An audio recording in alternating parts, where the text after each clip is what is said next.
Marília, Gabi, Gabriel, Miss Amarela. Minhas flechas serão tão numerosas que obscurecerão a luz do sol. Agora vou entrevistar eles que são lacônicos, os espartanos. É verdade que vocês não falam muito?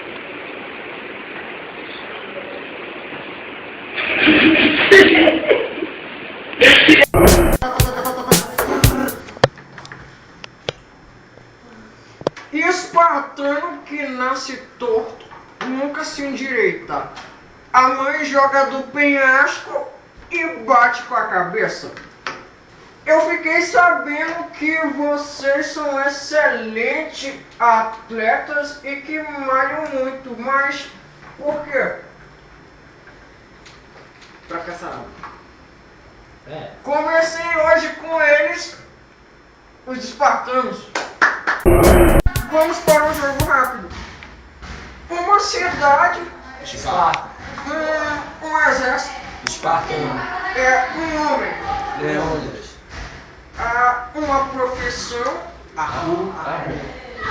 e para finalizar, vocês poderiam fazer um grito de guerra? Heil Hitler. Hoje conversei com eles, os espartanos. Loira magrela, Marília, Gabi, Gabriel, Miss na favela.